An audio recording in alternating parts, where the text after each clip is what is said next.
자, 그러면 이제 두 번째 고민을 한번 들어보도록 할게요.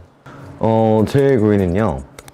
뭐 근래 한 1, 2년 전부터 저는 좀 위생이나 이런 좀 의학 쪽에 좀 관심이 많아져서 계속 꾸준히 공부를 하고 있는데 그런 생각이 들더라고요. 어느 순간 보니까 우리나라 문신사 분들의 예를 들어 위생 관리법에 대한 의견이라든지 아무래도 예전부터 좀 도제식 방식으로 내려오는 경우가 많다 보니까 사실 샵마다 굉장히 너무 판이하고 상이하지 않습니까? 의료적인 부분이나 위생적인 부분에 대해서 좀 기준선이 좀 필요하다는 생각을 진짜 많이 했었거든요. 근데 지금 현재로서 명확한 기준선이 없고 또한 사실 위생이라고 하는 건 문신과는 사실상 어느 정도 좀 굉장히 좀 다른 영역에 있는 것이고 분명히 정확하게 정해진 정답이 있는 부분인데 아직까지 우리나라에서 이런 게 정해지지 않았다는 것이 좀 굉장히 어느 정도 좀 염증이 있기도 하고요. 두 번째는 그로 인해서 우리가 손님들께도 이런 걸 좀 명확하게 고지해드리기 위한 뭐 시술 동의서라든지 그러니까 손님의 컨디션을 체크하기 위한 이런 수단이라든지 이런 것에 대해서도 과연 어디까지 우리가 좀 파악을 해야 되고 어디까지 또 저희가 동의를 받아야 되는지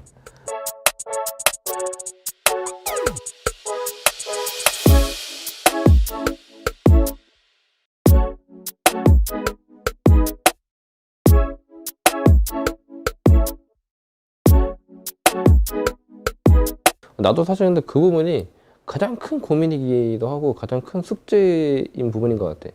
아직도 SNS에는 그런 글들이 게시가 되는 게 많기 때문에 타투에 관련된 뭐 페이지라든지 SNS 글을 보면은 작업을 받은 손님이 자기 작업 받은 후에 사진을 딱 올리면서 타투 관리는 어떻게 해야 되나요? 나는 그게 진짜 참 안타까운 부분이라 생각해. 그 관리법은 아티스트가 설명을 해줬어야 되는 부분인데 그거를 못 들었다는 것 자체가 그런 부분들이 우리가 이제 서로 고민하는 부분들이 될 수 있는데 나는 거기서 볼 수 있는 게 일단은 체계적인 뭔가의 그런 위생에 관련된 교육들이 조금 더 필요할 거라 생각해. 이제 합법적인 나라 같은 경우는 뭐 보건복지부에서 뭐 지정을 해서 그런 보건 의식에 관련된 그런 교육을 한다고 하잖아. 네, 뭐 정기적으로 세미나도 하고 하고 있는 그치. 걸로 알고 있습니다. 근데 우리는 그런 게 없다 보니까 더 제일 문제가 되는 부분은 개인적으로 느끼기에 작업자마다 혹은 뭐 해당 문신사마다 해당 샵마다 관리법은 다 다를 수가 있습니다 라는 말은 사실상 바꿔서 해석을 하면 관리는 아무 의미가 없습니다 라는 말과 동일한 말이거든요. 어떤 관리를 해도 결과값은 똑같이 나온다 라는 얘기이기 때문에 그걸 인지하지 못하고 그럼에도 불구하고 관리가 굉장히 중요하기 때문에 뭐 작업 시 일어나는 모든 현상이나 이런 뭐 염증이라든지 이런 사고에 대해서는 뭐 손님에게도 어느 정도 책임이 있다 라고 말을 하는 것 또한 어느 정도 좀 모순점이 있다고 생각을 하고요. 작업 동의서 같은 경우도 사실 그런 부분들이 많이 있거든. 사실 외국에서는 실제로 이제 그 작업 동의서라는 걸 작성하게 돼 있는데 우리도 교육기관에서 이제 처음에 1강 들어갈 때 이 친구들한테 혹시 타투를 받은 친구들이 있냐? 라고 물어봤을 때 10명 중에서 한 9명 정도 타투를 받은 적이 있다 라고 얘기를 하는데 그럼 타투 받기 전에 작업 동의서라는 걸 작성한 적이 있냐? 라고 했을 때 그 중에 1명, 진짜 한두 명 또는 아예 없다 라고 하는 경우도 있거든.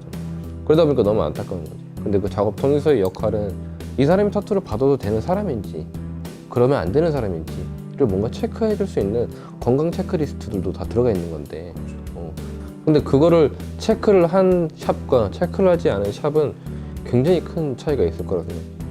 이 10명, 100명의 손님이 양쪽 샵에 들어갔다 가정했을 때 한 명은 작업 동의서가 있는 그런 샵인 거고 동의서가 없는 샵이라고 했을 때 이 중에서는 100명의 손님 중에서 에이즈 환자도 있을 수 있고 뭐 비형간염, C형간염 환자들도 있을 거란 말이야. 근데 작업 동의서가 1차적으로 작업하기 전에 내가 어떤 질병을 가지고 있는데 작업을 봤는데 뭔가 문제가 될 수 있다 라는 그 동의서를 받아서 체크를 했다고 하면은 자기 몸이 세상에서 제일 소중하기 때문에 보편적으로는 제가 켈로이드가 있는데 이거 받아도 되나요?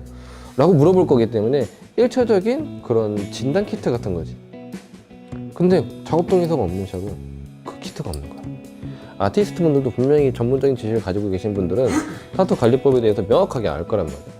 근데 그 답이 서로 자기가 알고 있는 게 다 정답이다라고 생각하기 때문에 얘기한다라고 생각해. 그분이 절대로 그 타투 하시는 분이 내가 하고 있는 방식이 내가 가르쳐 드리는 관리법이 오답이다라고 생각하면서 그 오답을 가르쳐 줄 거라고 생각하진 않거든. 진짜로 그냥 그 오답이 정답이라고 확신을 했기 때문에 얘기하는 거라 나 생각해. 그렇게 배웠기 때문에. 그렇지. 그래서 난 그게 더 안타까운 현실이다 이거지.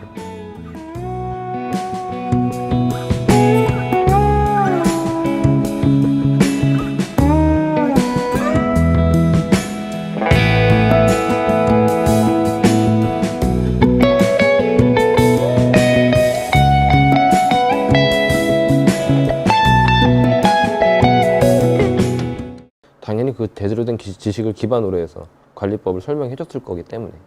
근데 그렇지 않은 게 지금 현재의 현실이다. 워낙에 이제 다 그 정보의 전달 방식이 도제식 방식으로 계속해서 이루어지다 보니 그 넬슨님께서 하셨던 말씀이 그 정답이고 그게 계속 이제 세대를 걸러서 전달이 되고 있는 형국이다 보니 저도 지금 교육이 가장 좀 중점이 되지 않을까. 그 위생교육이 어떤 커리큘럼으로 이루어져야 조금 더 좋게 전달이 될 수 있을까요? 사실은 일단 첫 번째는 인식부터 많이 바뀌어야 된다고 생각해. 예를 들어서 위생의 중요성에 관련된 그런 커리큘럼이라든지 또는 이제 타투를 가르쳐 주시는 분들이 그 커리큘럼 항목을 꼭 필수적으로 넣어야 된다고 생각을 하는 거고, 그리고 그거를 좀 크게 다뤄야 된다고 생각해.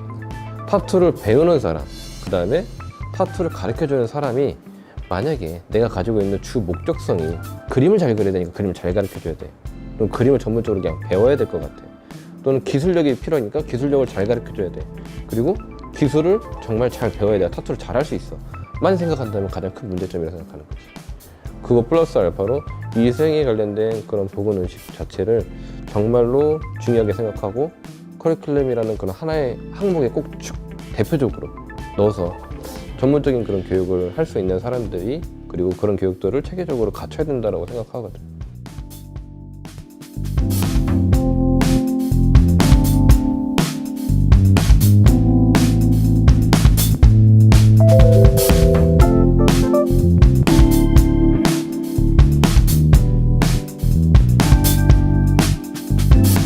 근데 아마 지금은 많은 분들이 이제 타투 교육이라든지 수강을 하시는 분들이 굉장히 많아진 추세긴 한데, 그거를 중요하게 생각하지 않으시는 분들도 굉장히 많을 것 같아. 그냥 도제식 방식으로 아까 배워서 내린 그런 지식을 가지고 또 가르쳐 주기 때문에 당연히 그런 위생적인 것들이 많이 빠지지 않았을까. 보편적으로 사람들이 많이 중요하게 또 생각 안 하는 부분일 수도 있거든. 그런데도 그런 위생 보건에 관련된 그런 내용 부족한 게 현실이다 보니 전문적인 그런 교육을 통해서 뭔가 가르쳐 줄 수 있는 사람들이 꼭 필요하다는 게 내 의견이긴 하지. 네. 어쨌든 위생에 관련된 것들은 대한민국에 있는 모든 타투 하시는 분들 또는 타투를 접하려고 하시는 분들이 있다고 하면은 당연히 가장 먼저 배워야 될 거는 위생에 관련된 그런 내용부터 먼저 배우고 시작해야만 이런 올바른 타투 문화가 되지 않을까. 관리법도 다 통일될 거고, 그다음에 작업 동에서도 각 샵에서 다 비치될 수 있는 안전한 타투, 손님과 아티스트가 서로 안전하게 작업할 수 있는 그런 공간이 이루어져야 된다는 개인적으로 생각하기 때문에 어쨌든 뭐 그것도 교육의 중요성이 필요할 수도 있는 내용일 수 있겠네. 네. 오케이. 내가 어떻게 잘 가르쳐 주겠다라는 것들을 공개적으로 오픈을 잘 하는 게 또 하나의 목표라고 볼 수도 있을 것 같아요. 저는 그래도 블랙 앤 그레이 조금 더 기술력이 높은 그런 교육을 받는 게 좋지 않을까